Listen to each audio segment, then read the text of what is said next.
Know this first of all, that in the last days mockers will come with their mocking, following after their own lusts and saying, "Where is the promise of his coming?"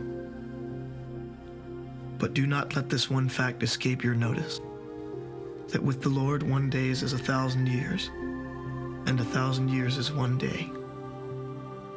The Lord is not slow about his promise, as some count slowness, but is patient toward you, not wishing for any to perish, but for all to come to repentance. But the day of the Lord will come like a thief in the night, in which the heavens will pass away with a roar, and the earth and its works will be burned up. But according to his promise, we are looking for new heavens and a new earth, in which righteousness dwells.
Hey, man. Hey. How's project going? Oh, just fine. All right, stay with it. All right. How's it going? Just fine. I have audio 115 booked till 10 o'clock. Okay, let's see. Michael Cummings. There it is. I just need your number. 789-5431. That's not an ID number. I thought you wanted my phone number. Yeah, right. How about 3751? Okay, that'll do. Thanks a lot. Hey, you watch my bike? I'll be here. Appreciate it.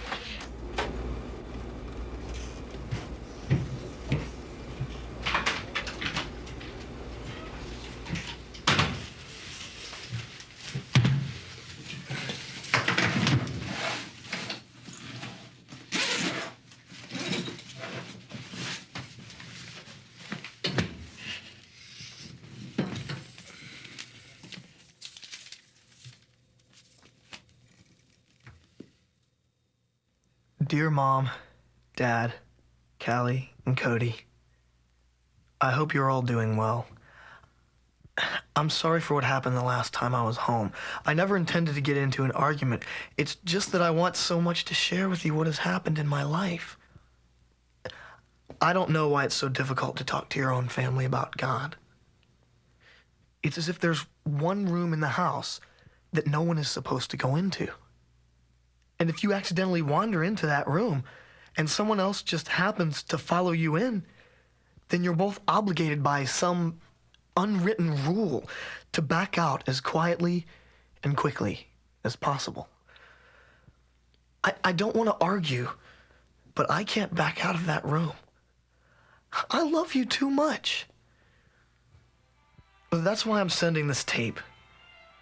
This way, you can listen to what I need to say without feeling uneasy about being in that room with me. Or you can turn me off. Either way, I want you to know that I love you. And that's why I'm doing this. Love always, Michael.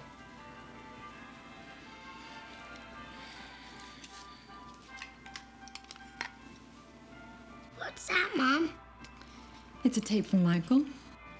Is Michael in a band? No, honey, it's not a music tape. It's a talking tape. What is he talking about? I don't know yet. I'm going to listen to it when I go pick Callie up at the mall. Can I go? It's may I go, and no, you may not, because you're going to go over to Adams and play for a while, so we better get going, you little cookie monster.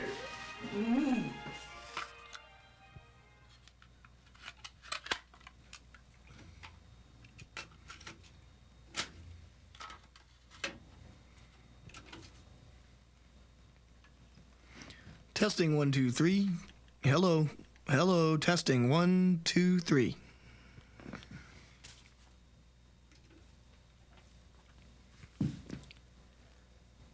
Hello, Mom, Dad, Callie, Cody.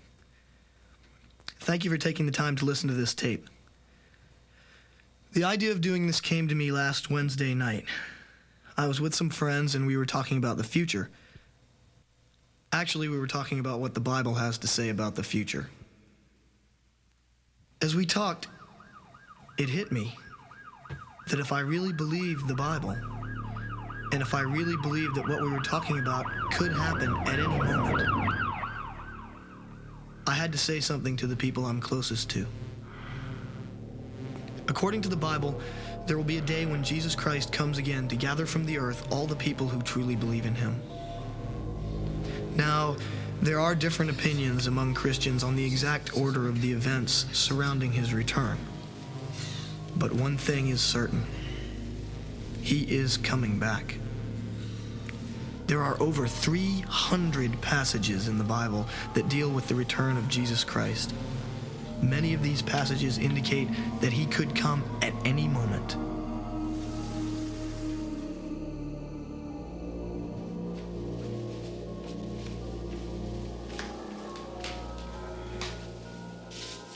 At approximately 5:37 a.m. Central Standard Time, an event of catastrophic proportions occurred as millions of people have apparently disappeared from the face of the earth.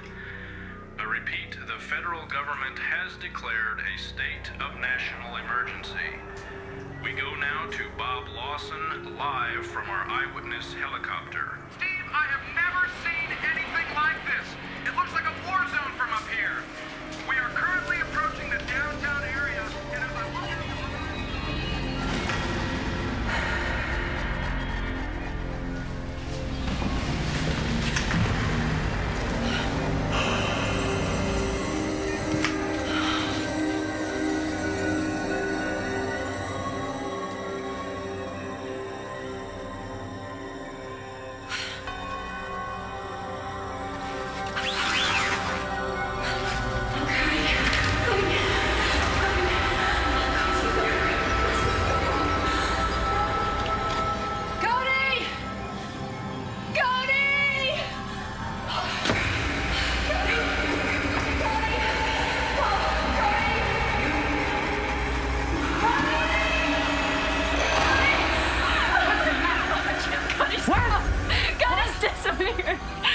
Calm down now, Susan. Calm down. I just heard on the radio that millions of people have disappeared. Susan, calm The whole down. country's under a national emergency, Jim. Jim, this is what Michael was telling us. It's really happening. But when it does come, it will happen suddenly and without warning.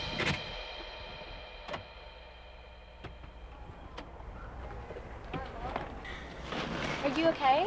I'm sure. I was just listening to a tape. Oh, well, it looked like you were really into it. Did you girls have a good time? Do you want jelly or honey? Honey. Here you go. Thank you. We got a tape from Michael today. A tape? Of what? He was talking about the end of the world. What's the end of the world? Look, Cody, there is no such thing as the end of the world. But how can we know that? Well, Callie, for as long as I can remember, there have been people coming along every once in a while who predict that the world's about to end. They get everybody all upset, nothing happens, and then everybody forgets about it. And it's happened that way for 1,000 years, and look, the world is still here. Imagine millions of people disappearing instantly from every part of the earth. People from every walk of life. The results would be disastrous. Planes would fall from the sky as pilots disappeared. Governments would be crippled when leaders could not be found. People would search desperately for their loved ones. The police could not even begin to deal with the problem. You would think that something like this would convince people that what the Bible has to say about the future is true. But the Bible predicts that there will be other explanations, and that rather than turning to God for answers, most people will turn to other people, choosing to believe what is false. For those of you who have just joined us, we are reviewing the events of the past 14 hours. We are speaking live via satellite with Robert Schlosser, political correspondent for the Washington Tribune, Judith Ferguson, religious editor for the Los Angeles Examiner, Lewis Powell, religious editor for the Dallas Post, and Dr. Russell Ramsey, professor of psychology at Northeastern University. Ms. Ferguson, while many are panicking, you see what has happened today as a potentially positive development. What has happened here today is not unprecedented. Some have proposed that the evolution of human life is a design of a higher force, and at certain points in the evolutionary process, human life has been guided through quantum leaps in its development. As we study these leaps in the evolutionary process, we find that they are always preceded by a sort of selective elimination. I believe this is what we have experienced today, and that we are literally on the very threshold of a new age in the evolution of human life. And what is your position, Mr. Powell? I believe that what we have seen today is the return of Jesus Christ for his church. And that according to the Bible, those of us who have been left behind are about to experience a time of tribulation such as the world has never known. Ms. Ferguson, apparently you do not agree. Would you like to respond? Well, perhaps Mr. Powell is not aware that the International Council of Churches is already polling its membership and has discovered that a significant number of those belonging to the Christian churches are still with us. Mr. Powell? When I speak of his church, I don't mean those who have their name on the membership roll of a church. I'm speaking of those who have truly placed their faith in Jesus Christ for their salvation. Lewis, if that is really what you think, then why are you still here? Excuse me, Mr. Powell. Before you answer that, we need to pause for a station identification. We'll be right back. Atco Raceway and Ben Pillow Performance Centers are starting a war on wheels. Wednesday night, June 21st, 8 p.m. Atco kicks off the hottest summer.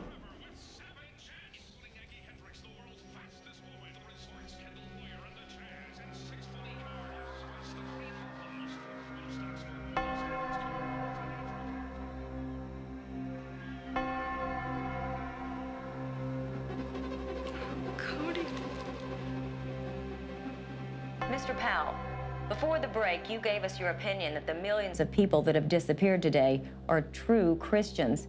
If that is so, then Ms. Ferguson has put forth a very fair question in asking why you are still with us. As a child, I was taught the biblical position that I have explained to you. Unfortunately, I rejected most of what I had been taught until today. And so as of today, you have changed your position? Yes, I have. Out of curiosity, Mr. Powell, where does that leave you now? As I have stated, I believe that we are about to enter a time of suffering and turmoil such as the world has never known. Many Christians believe that this will last for 7 years. At the end of this time, Jesus Christ will return with his church to rule and to judge the world.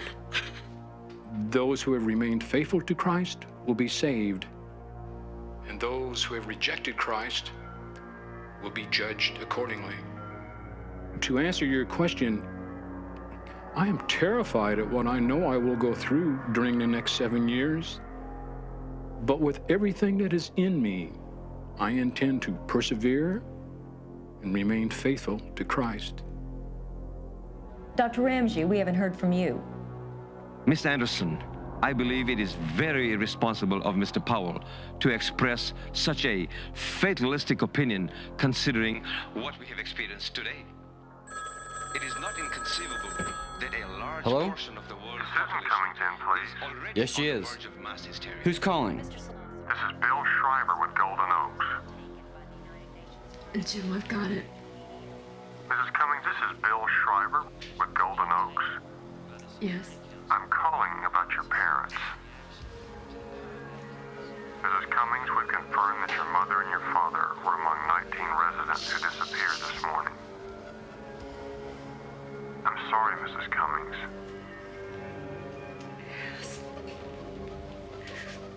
Miss Cummings, this day has been difficult for all of us. If it's all right with you, what I've suggested to other relatives of those who are missing is that I get back with you in a few days to deal with this in more detail. Yes. Thank you. Thank you, Mrs. Cummings. I'll call you in a few days. Bye now. Thank you.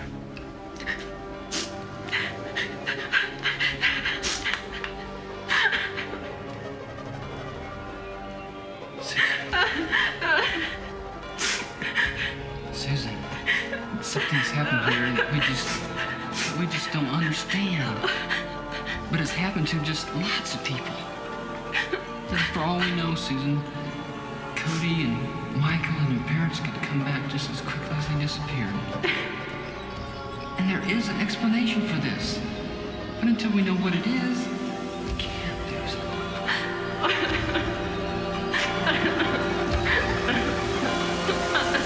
Good night, Dad. See you in the morning. Good night, Callie. Oh, good night, sweetheart. Sweet dreams. Love you. I love you too.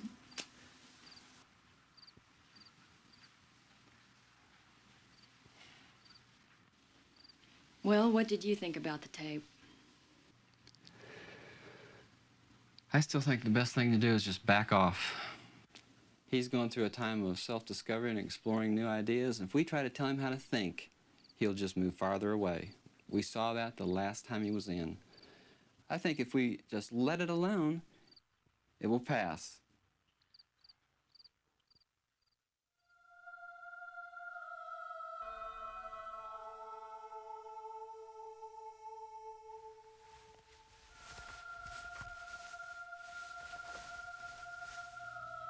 I realize that what I've said on this tape may sound incredible.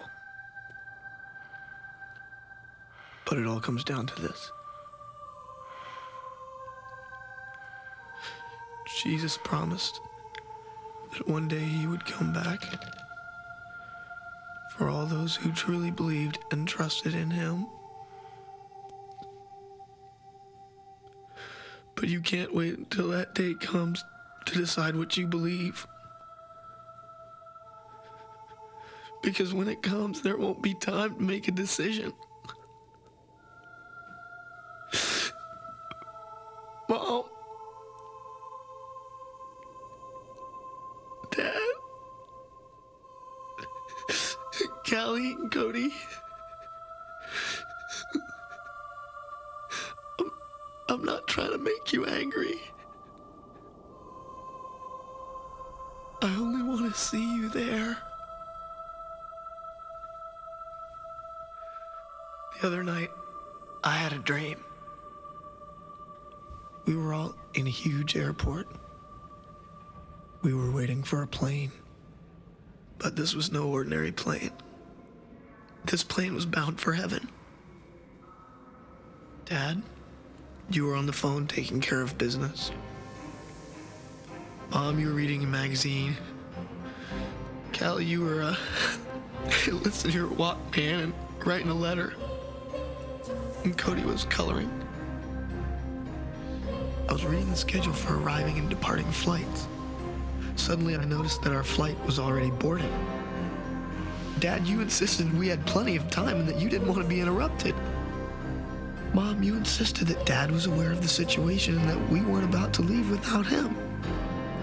I began to think that maybe I did make a mistake, so I ran back to check the monitor. I was right. Suddenly I had this sense of a presence over my shoulder. I looked up and saw Grandma and Grandpa.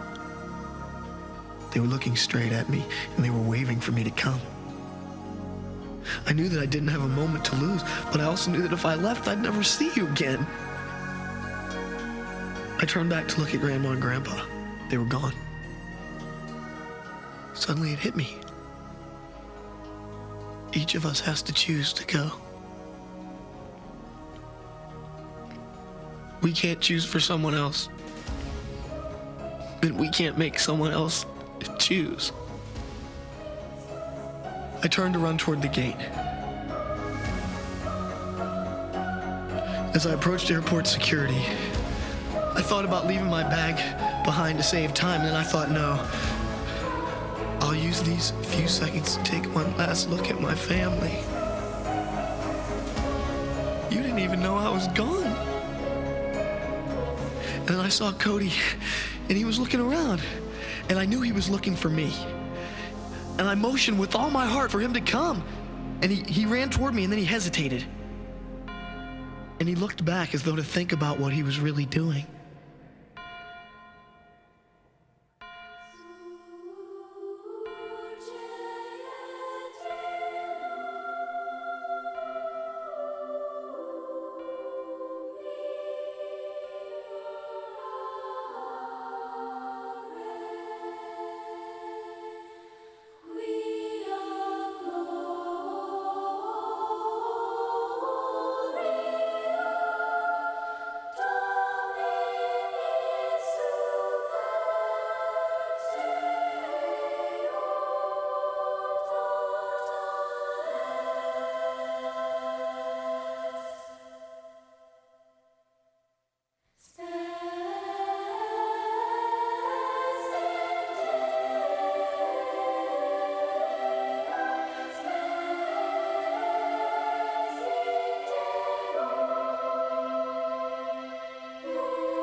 My dream is painful,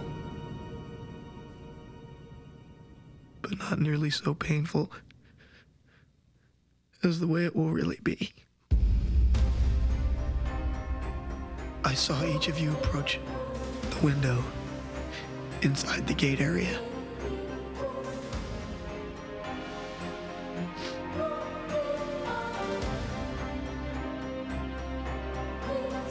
But it was too late. It was too late.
What's the end of the world? Cody, there's no such thing as the end of the world. How can we know that? How can we know that? How can we know that?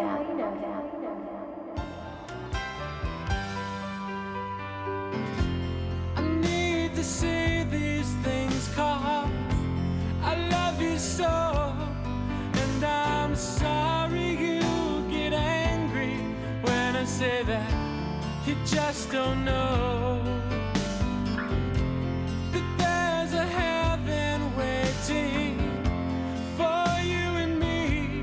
I know it seems every time we talk I'm only trying to just make you see, and it's only that I care. I really only want just to see you there.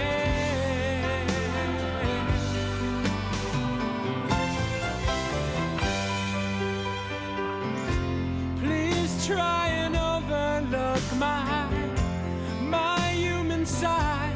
I know I'm such a bad example, and you know I'm so full of pride. But Jesus isn't like that. No, he's perfect all the way. I guess that's why we need him, 'cause by ourselves there's just no way. And it's only that I care. I really, really only just want to see you there. To see you there. Close the doors. They're just not coming. We sent the invitations out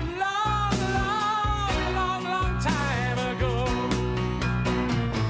We're still gonna have a wedding feast big enough to beat them all.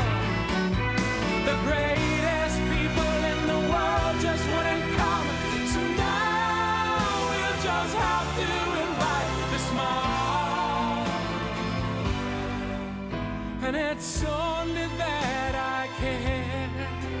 I really, really only want just to see you there.